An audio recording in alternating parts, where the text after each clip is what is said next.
fórmula B, depende en la venta de, perdón, en la compra de, tanto en la compra de futuros, en la compra como en la venta. Decíamos que... Profesor, disculpe que lo interrumpa. El Adelante. día de ayer nos enfocamos más en ver qué puntos se iban a desarrollar para la exposición, por eso íbamos a tomar clase. Bueno, se Sí. iba a retomar la clase de hoy y apenas íbamos en los tipos de productos derivados, que eran los contratos de futuros. ¿Ah, sí? Sí, ¿Estos? Sí, ayer vimos sí, nada profe. más los equipos prácticamente y dijo que íbamos a hacer en las exposiciones y quién iba a exponer primero. Ok.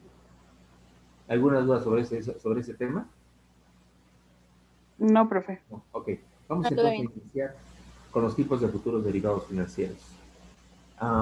Decíamos, vamos a empezar, ¿sale? ¿Qué son y cuáles son los principales tipos de productos derivados? Ok. Un derivado es un producto financiero cuyo valor depende de un activo subyacente. Es decir, se origina de otro producto. El comprador acepta adquirir el derivado en una fecha específica a un precio específico. Los activos más comunes son bonos, los activos derivados más comunes son bonos, tasas de interés, productos de consumo generalizado, también pueden ser consumos de materias primas como es el petróleo, la gasolina y el oro. También pueden ser índices de mercado bursátiles o acciones o divisas. Todos estos productos pueden ser en un momento determinado activos subyacentes, ¿de acuerdo? Ahora bien, aquí no mencionamos específicamente tasas de interés, pero también pueden ser tasas de interés, puede ser tipos de cambio, o simple y sencillamente el precio. Esos instrumentos pueden ser utilizados para la cobertura de riesgos, ya que no requieren una gran inversión inicial y se liquidan generalmente en una fecha futura. Así, hacen que los flujos de efectivo sean más predecibles y permitan a las empresas pronosticar sus ganancias de manera más precisa. Dicha previsibilidad aumenta los precios de las acciones. Por consiguiente, las organizaciones necesitan menos disponibilidad de efectivo para cubrir emergencias y pueden reinvertir más en sus negocios. A esto se le llama efecto apalancamiento, es decir, el hecho de que la empresa, y ya lo comentábamos ayer me parece, el hecho de que una empresa no distraiga dinero para comprar, para comprar y asegurar un tipo de cambio, una tasa de interés o un precio, eso es muy, muy importante porque pues, la simple firma de un contrato de derivados puede no distraer liquidez en este momento, no distraer su liquidez para aplicarla en procesos productivos o de ventas que realmente sí requieren financiación, en donde requeriría o hacia donde requeriría canalizar esa liquidez en lugar de, por ejemplo, de comprar dólares. Es decir, supongamos, muchachos, como en el caso que vimos, en el caso práctico anterior, tal vez lo recordarán, la empresa necesitaba $100,000 para pagar a un proveedor en 3 meses. Si no hubiera recurrido a la empresa a un futuro de tipo de cambio, para poder asegurar o cubrir, no asegurar, perdón, cubrir esa tasa de ese tipo de cambio o aprovechar ese tipo de cambio hoy para poder pagar los $100, $100,000 en un futuro, hubiera tenido que comprarlos hoy. ¿Eso qué implicaba? Congelar recursos, congelar liquidez. Y además del riesgo, ¿no? Si los hubiera tenido que comprar ya ahorita, los $100,000, imagínense, hubiera tenido que asignar pesos para comprarlos. Pero en lugar de ello, ¿qué fue lo que decidió la empresa? Comprar un futuro de tasa de tipo de cambio, y de esta forma evitó asignar liquidez o congelar liquidez en la compra de esos dólares, y el efecto exactamente fue el mismo. Anticipó un tipo de cambio sin distraer su liquidez, sin dañar su liquidez. ¿Y qué fue lo que hizo? Bueno, pues siguió operando normalmente, pero sí compró un contrato de derivados o firmó un contrato de derivados de tipo de cambio, de futuros de tipo de cambio. De esta manera aseguró la cantidad de dólares que necesita para dentro de 3 meses y al tipo de cambio requerido o pactado. Aquí en este caso, lo que sí hay que considerar que a pesar de que la empresa pueda hacer ese tipo de operaciones, lleva un riesgo implícito. ¿Cuál es? El deslizamiento del tipo de cambio, pero en contra. Es decir, si la empresa pactó 21 dólares, 21 pesos por dólar, y el tipo de cambio se deslizó hacia abajo, se ubicó en 20.50, por ejemplo, cuando pactó un tipo de cambio de 21 pesos por dólar, pues ahí sí se registra una pérdida. ¿Por qué, muchachos? Pues porque si el tipo de cambio baja a 20.50 y el tipo de cambio pactado es en contratos fuera de 21, pues obviamente tendría que comprar los dólares a la fecha de vencimiento del contrato a 21 y no a 19.50, perdón, a 20.50, como se cotiza en el mercado o como se cotizaría en el mercado a la fecha de vencimiento del contrato. ¿Sí es claro esto? Entonces, bueno, si bien es cierto que tiene un efecto de apalancamiento y no extrae liquidez, también esto lleva un riesgo implícito de ¿qué? Riesgo de cobertura se le llama. Al hecho de que no le tenemos o tengamos que una pérdida o un sobrecosto, dependiendo de si compramos o vendemos el dólar. Si compramos dólares al futuro y el futuro juega no a nuestro favor, sino en contra, pues obviamente tendríamos un sobrecosto. Pero si estamos vendiendo dólares a futuro, vamos a tener una pérdida por, por ese deslizamiento presentado. No sé si me expliqué cuando les comenté el caso. De uno, justamente creo, me parece que fue el que vimos en el examen, de un tipo de cambio pactado a 21 pesos por dólar, cuando al vencimiento del contrato se ubicara en 20.50, pues obviamente ahí la empresa sí tendría un sobrecosto o una pérdida, dependiendo, repito, si es compra o venta de dólares, pero al final la empresa resultaría dañada en este caso. Hay este tipo de situaciones cuando hay alguna, aunque no haya pérdida, simple y sencillamente confirmar un contrato de tipo de cambio. Si el tipo de cambio juega a favor o en contra, de todas maneras sigue siendo un riesgo de cobertura. Se le llama riesgo de cobertura. ¿De acuerdo? Bien, siguiendo con nuestro caso, decimos que vamos, los derivados son productos financieros cuyo valor depende de un activo subyacente. Esto ya lo leímos. Punto y aparte, en el párrafo 2 dice, estos instrumentos pueden ser utilizados para la cobertura de riesgos, ya que no requieren una gran inversión inicial y se liquidan generalmente en una fecha futura. Así, hacen que los flujos de efectivo sean más predecibles y nos permiten a las empresas pronosticar sus ganancias de manera más precisa. Dicha previsibilidad aumenta los precios de las acciones. Por consiguiente, las organizaciones necesitan menos disponibilidad de efectivo para cubrir emergencias, y pueden reinvertir más en sus negocios. Eso se les llama efecto apalancamiento, por lo que les acabo de mencionar. ¿Alguna duda o pregunta sobre lo que acabo de mencionar? ¿Qué es lo que representa el efecto apalancamiento? Si quedó claro, por favor díganme, si no, vuelvo a comentárselos o a repetirlo. ¿Lo podría volver a repetir, profesor, por favor?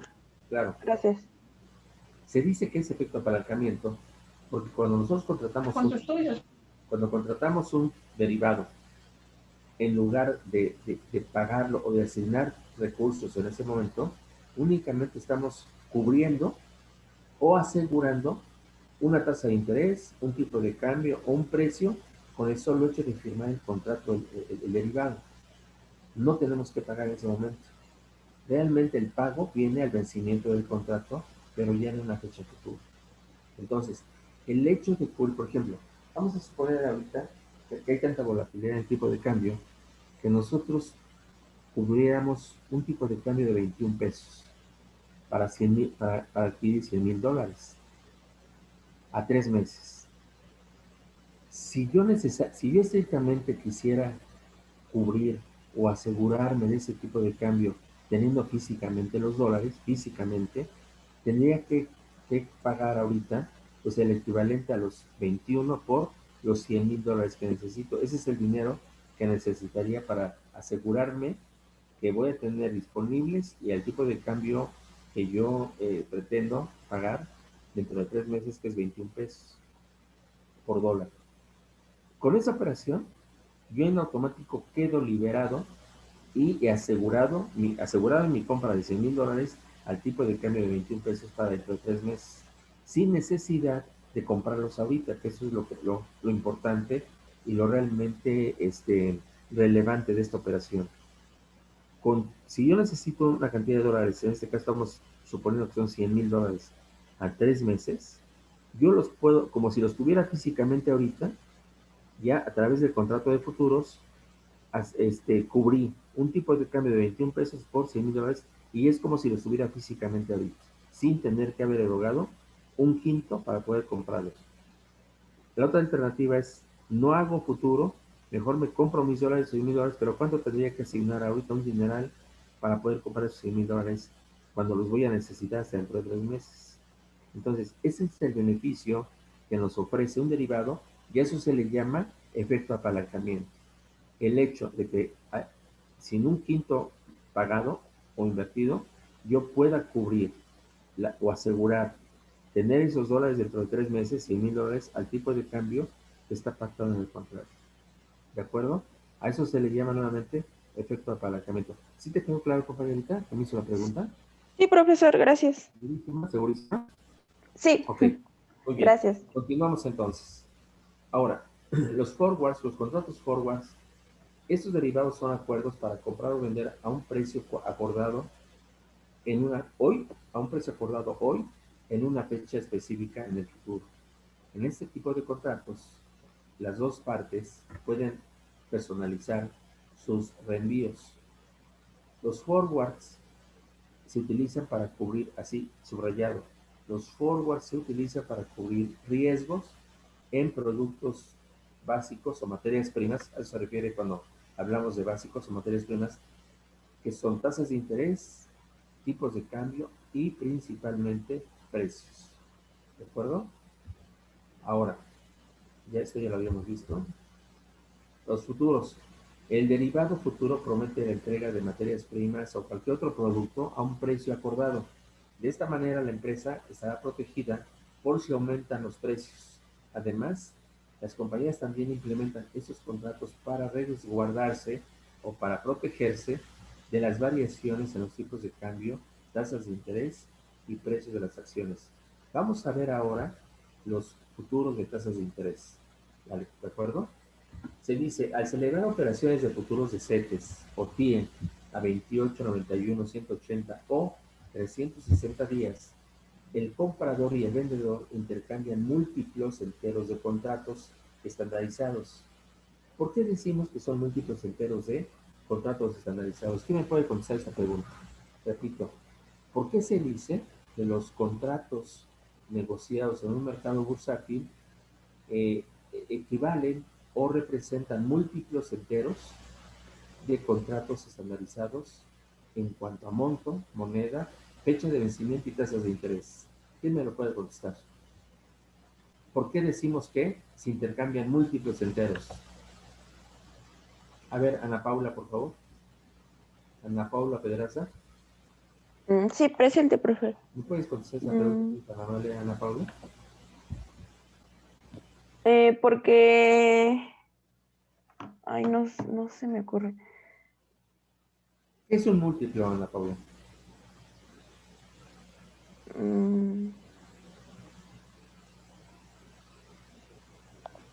No sabría contestarla, profe. Ok, Ana Paula, muchas gracias. Gracias. Rubén Vargas, adelante, por favor. ¿Qué es un Bueno, múltiplo, Rubén? ahora sí que es números enteros, o sea que se debe de considerar, como lo dije, números enteros, en caso de del monto o la moneda que se trate, en este caso. O sea, no podría haber centavos, ¿Fracciones? exactamente. Va por ahí la idea, pero no necesariamente eso es un múltiplo. A ver, ¿qué nos dice que es un múltiplo? Daniel, Dainier, por favor. Adelante. Sí, pues se puede referir que, por ejemplo, que es un ¿Te puedo hacer una múltiplo. pregunta, Dainier? Sí, ¿Qué significa Dainier? ¿Y en qué idioma está? Bueno, lo inventaron mis papás Ajá. y porque mi papá trabajaba en la empresa de Danone y como que lo relacionó con esa empresa. Con el nombre de la marca, Danone. Sí. Dainie. Y Shai, Said Said, significa el que es feliz o felicidad. ¿en qué idioma? ¿Árabe? Sí, No, no sé. árabe. No es árabe. Es Pues, egipcio, creo, algo así. sí, por ahí va. Por ahí Egipcio, va Shai, Said, Said, sí. Dainie, Said. Ok, Dainie. ¿Y cómo te llaman? ¿Dainie o Said? Pues, ¿O Daza? pues me llaman más Said. ¿Said? Sí, Said. Porque hay Said sin H también. sí, Y, luego con Z. y Said en inglés significa dijo. Ujú. Entonces no sé si tenga relación con ese término anglosajón. No, Muy bien, bueno. ¿Y te sientes a gusto con tus nombres? Sí. pues sí, Qué bueno. Qué sí, bien. pues que sí, son como que únicos el Qué que bien, tengo. este, que te sientes a gusto porque al final, fíjense, tengo esta pregunta porque para mí el nombre es muy, muy importante. ¿Sabían ustedes que el nombre tiene que ver mucho con la personalidad de la persona? El nombre, tu nombre dice mucho de ti, porque en el tiempo, a lo mejor cuando tú eres muy pequeño, pues empiezas a referenciar cosas por la forma como te llaman, por cómo te llaman, por tu nombre. Empiezas también a ubicarte en ese sentido de educación y te empiezas a sentir, de hecho, este, eh, objeto de ese nombre, así, objeto de ese nombre. Te llaman Said, Said, Said, tanto te llaman Said que dices, yo soy Said, pero te personificas y además, ¿cómo te diré? Solidificas o consolidas ese nombre, lo ligas a tu persona, ligas ese nombre a tu persona. Y entonces, a lo mejor al principio no te gusta. Hay mucha gente que no les gusta su nombre originalmente. Pero en el tiempo, tanto se repite y tanto se repite y te vas sintiendo, no solamente identificando por tu nombre, sino te vas sintiendo orgulloso de tu nombre. Como tú bien me lo acabas de decir, es un nombre poco común o único. Pues sí, porque finalmente tú eres único también. Cada uno de nosotros somos únicos, no hay repetición. Por lo tanto, nuestro nombre es tan sagrado como nosotros mismos. Por ello es que tu nombre habla mucho de ti y dice mucho de tu personalidad, porque te va formando. El nombre se hace tan parte de ti que te va formando y tú no eres nadie sin tu nombre, ¿estás de acuerdo? No sé si me explico bien. Y Sí, tú no eres nadie sin tu nombre, porque tan identificado estás con tu nombre que no te pueden nombrar de otra manera, porque no entenderías si te llamaran de manera diferente. Tú te identificas solamente con tu nombre y es parte de ti, por eso es parte de tu personalidad. Y además, qué bueno qué bueno que las personas se sientan orgullosas de su nombre, porque, repito, forman, son el nombramiento de nuestra personalidad. Nuestro nombre representa el nombre de nuestra persona, de nuestra personalidad, de quienes somos. Y eso es bien importante en la vida. Muy bien. Dani, Daini o Said, Said. Te voy a nombrar Said también, como te nombran todos, para que no te confundas también. Said, ¿tú puedes decirme qué es un múltiplo? sí, Después de bueno, todo además el de, rollo que te aventé, la pregunta es, ¿me sí, puedes decir, por favor, qué es un múltiplo? ¿O qué entendemos sí, por un múltiplo? sí, aparte de lo que dijo mi compañero de un número entero, también que es exacto a otro número u otra cantidad. Ok, muy bien. Son números enteros que equivalen exactamente el número, que representan el número de veces del número anterior. Si es uno, pues es uno. Pero normalmente los múltiplos se representan en decenas, de 10, de 100, de 1000. Esos son múltiplos que son iguales a la base. Un múltiplo es un número igual a su base y va creciendo en función del número de veces que se van sumando las mismas cantidades o la misma cifra a la cifra anterior. Repito, va creciendo de acuerdo con el número de veces que se van sumando la misma cifra a la cifra anterior, siempre en números enteros, repito, siempre en números enteros. Y de ahí podemos tener que un múltiplo pueden ser 5, 10, 15, 20, son múltiplos de 5. ¿Por qué? Porque las cifras que se van adicionando son iguales a la base o a la cifra anterior. De 100 en 100, 100, 200, 300, papás. Bueno, entonces, los contratos en Mexer, en un mercado de derivados organizado o bursátil, se intercambian en múltiplos. Y decíamos que esos múltiplos, los contratos en Mexer son de 100 en 100. Tú no puedes vender un contrato si no son 100 unidades las que considere ese contrato. No puede haber mitad de contratos, tienen que ser contratos enteros y en múltiplos de 100 en 100. ¿Sí me explicó? Entonces, si yo tengo, por ejemplo, 1000 unidades, 1000 acciones que debo cubrir, ¿cuántos contratos debería comprar? Pues 10. 10 por 100 me da 1000. Eso es un múltiplo. Si por ejemplo, voy a cubrir 10,000 acciones de Telmex, por ejemplo, ¿cuántos contratos debería de comprar? Si estamos hablando de múltiplos, ¿cuántos múltiplos debería comprar para cubrir esas 10,000 unidades en un mercado organizado? Esto ocurre, ojo, solamente en mercados organizados. En OTC o en esta bursátil esto no ocurre, porque para empezar no debo hacer tantos contratos. No hay, el tamaño del contrato es cualquiera que yo designe, no el que esté preestablecido como en el caso de Mexer. Entonces, en el caso de Mexer, únicamente puedo comprar o vender contratos siempre que sean múltiplos de 100. No múltiplos de 100, perdón. Que sean múltiplos y que la base sea 100. Esa es la respuesta. En un mercado organizado puedo comprar tantos contratos que sean siempre que la base sea 100. De 100 en 100. ¿Sí me explico, muchachos? ¿O no? Sí, profesor. Luego yo no me entiendo, ¿eh? Por eso les digo si me expliqué o no. ¿De acuerdo? Todo muy claro. Muy bien, muchas gracias. Entonces, decimos que al celebrar operaciones de futuros,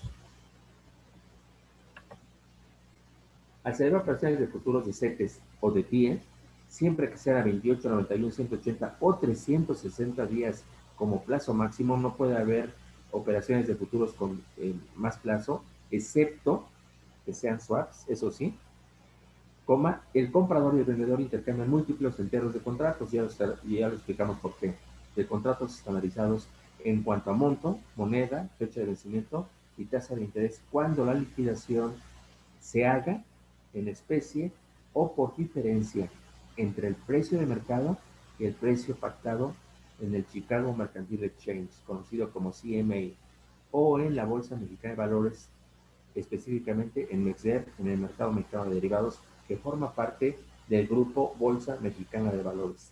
Ahora bien, normalmente las operaciones que se generan o se presentan en MEXDER, jóvenes, se liquidan por diferencia, tal como lo vimos en el caso de los futuros de tipo de cambio.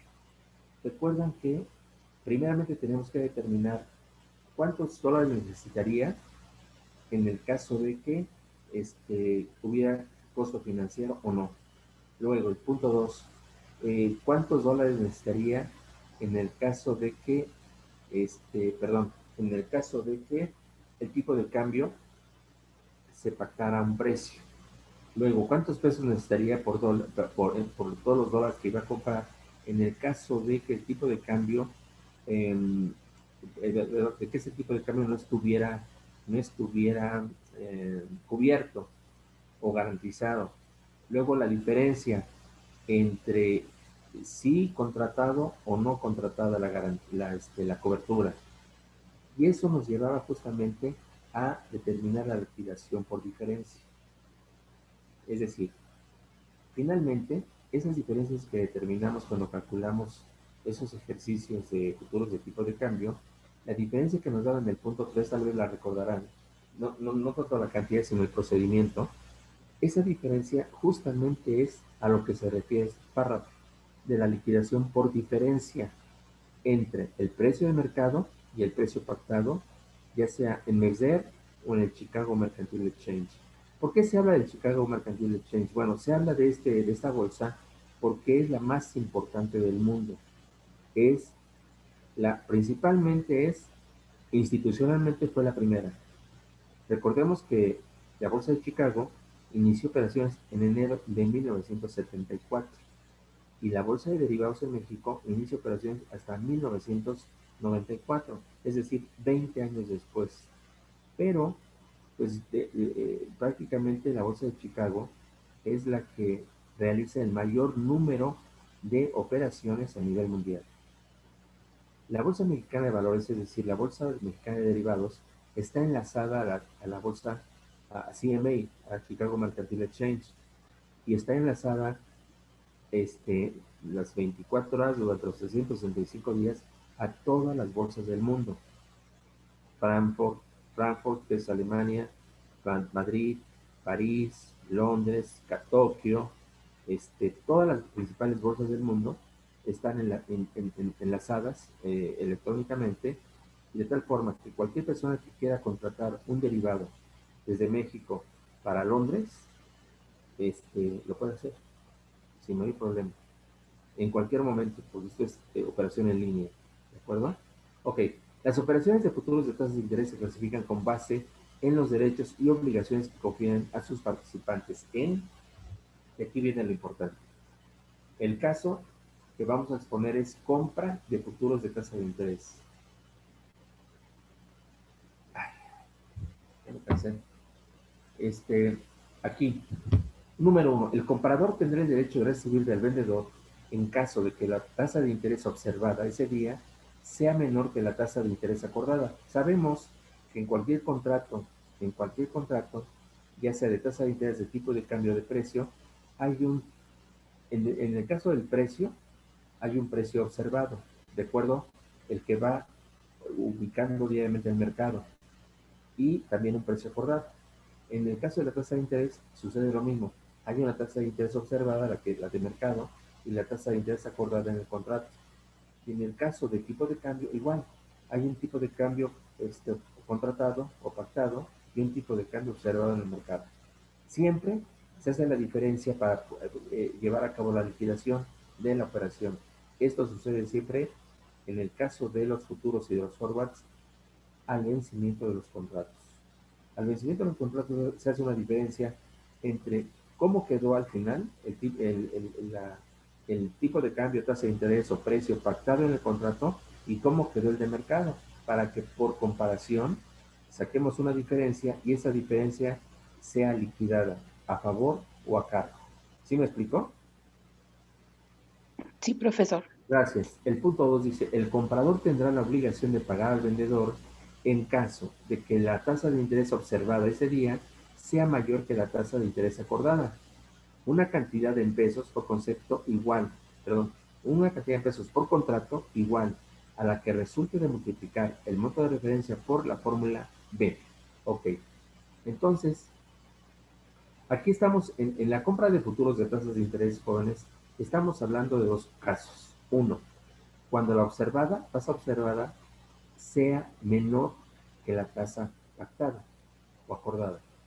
Es lo que aparece en letras rojas. Cuando la tasa observada es menor que la tasa acordada.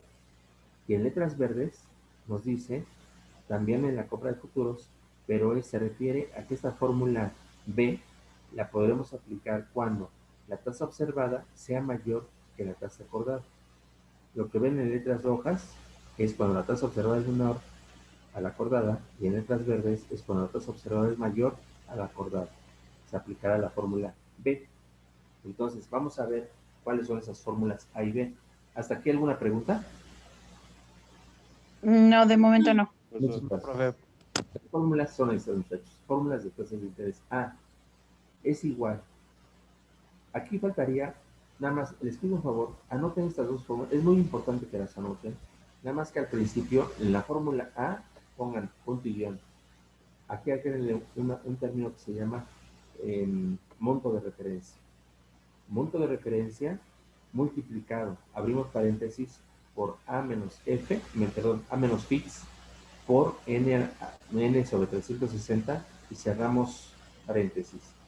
Ese producto entre 1 más, abrimos paréntesis, fix, que es la tasa observada, perdón, la tasa observada, correcto, por N el tiempo entre 360 días, es decir, el plazo de vigencia, eso es N. Plazo de la vigencia de los CETES o de la TIE a 28, 91, 182 o 360 días según sea el caso. Anoten las dos fórmulas, por favor, y el significado de las literales en ambas es el mismo.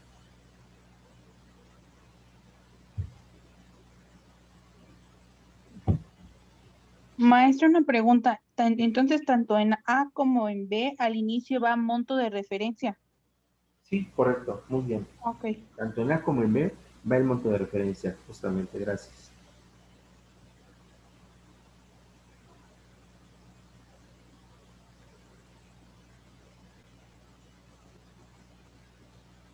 Es más, vamos a hacer, para que quede clarito.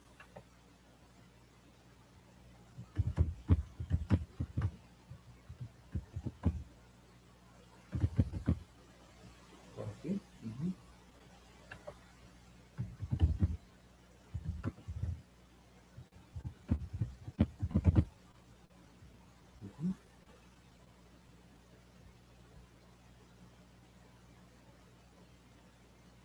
Aquí vamos a quitar para que no haya lugar a confusión. Vamos a ponerle la fórmula A es igual a monto de referencia y la fórmula B diríamos que es igual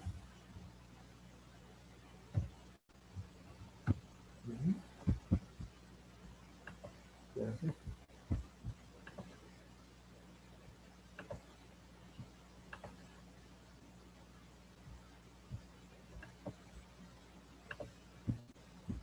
Y ya quedó.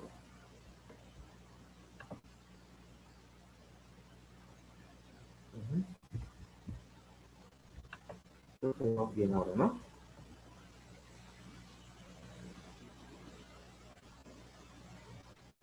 ¿Ya estamos hechos? Vamos a cambiar a la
por la fórmula B.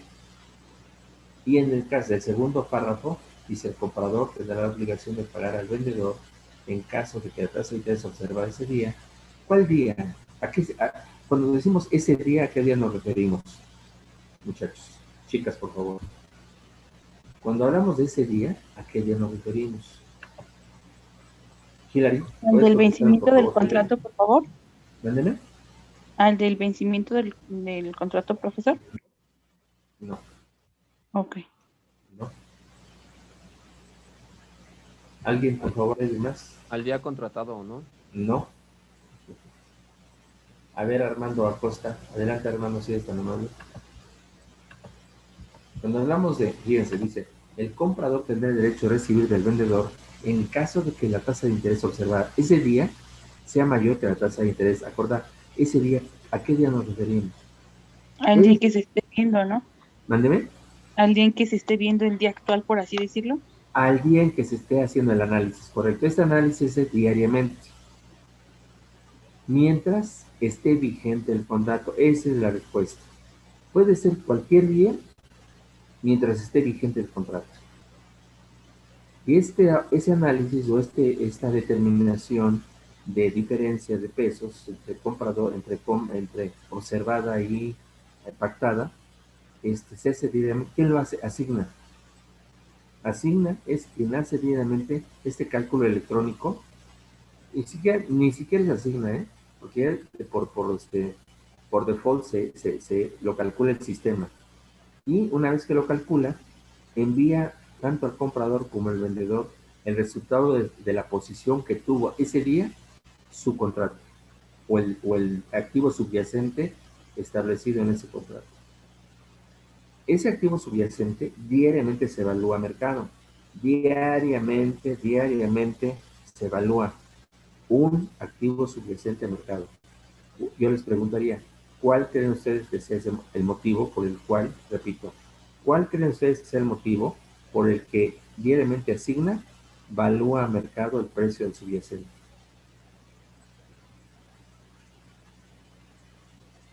Número 1, para tener actualizado el precio. Repito, para tener actualizado el valor del subyacente a precio de mercado.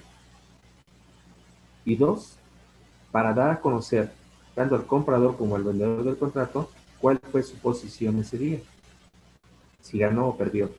A eso me refiero cuando hablo de posición, si ganó o perdió ese día en esta operación.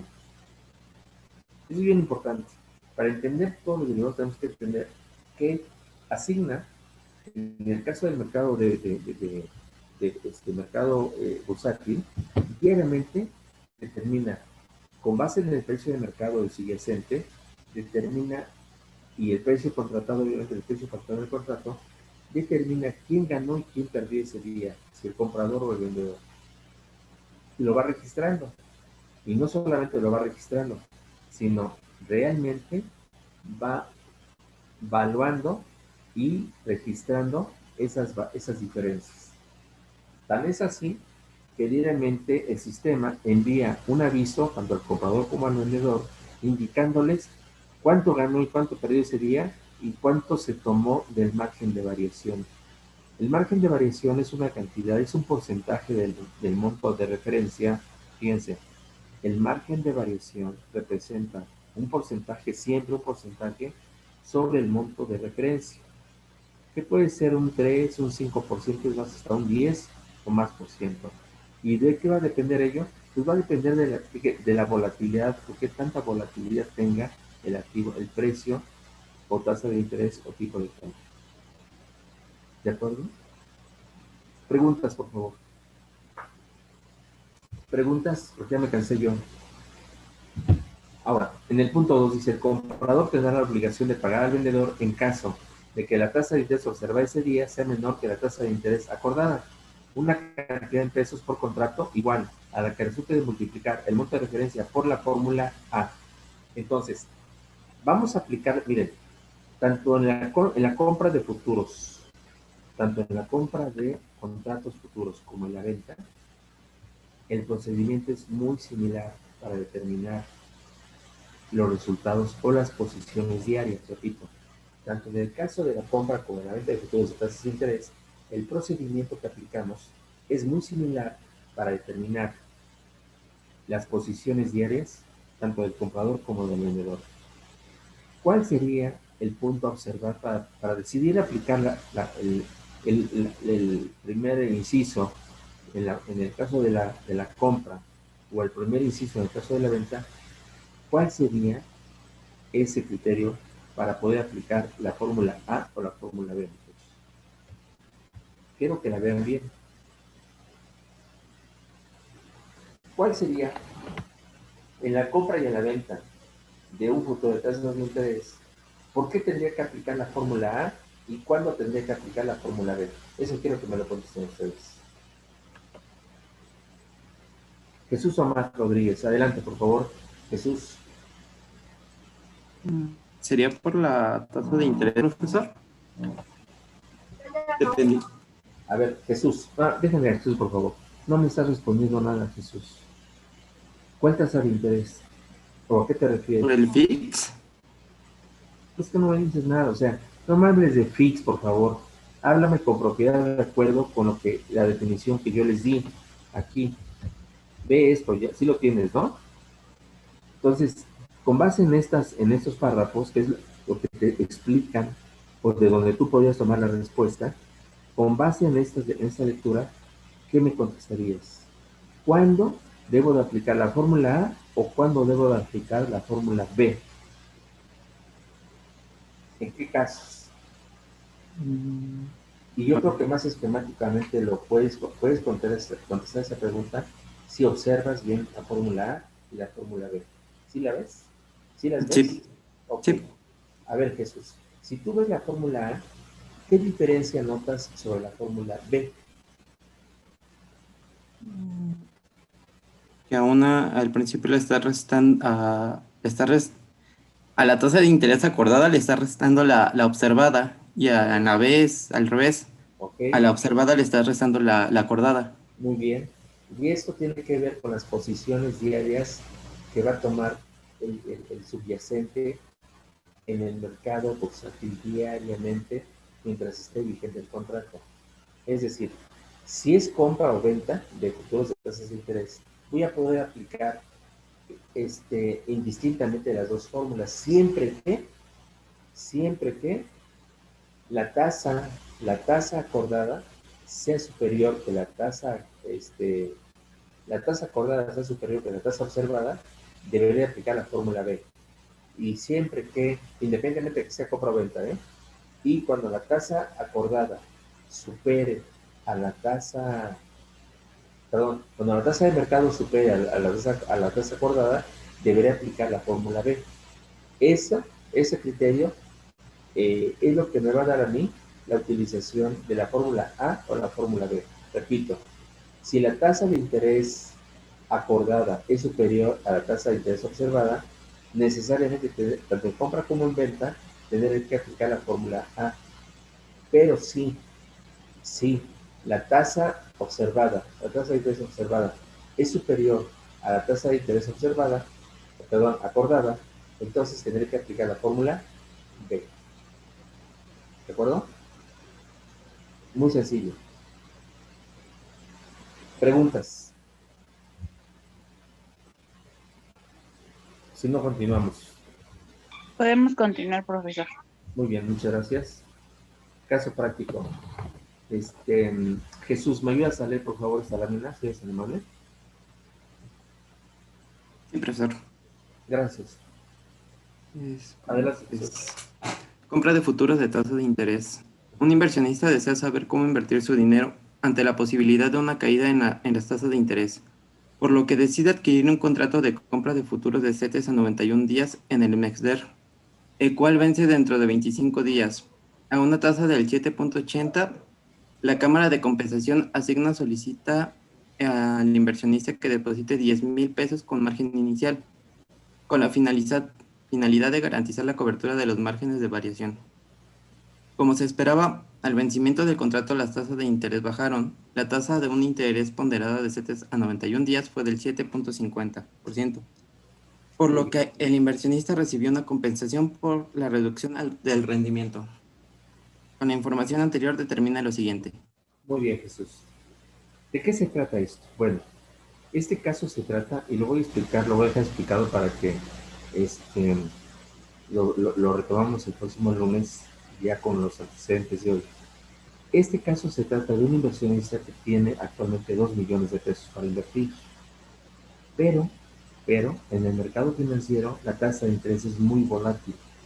De repente aparece a X porcentaje, pero luego al siguiente día cae y tiene tendencia hacia la baja.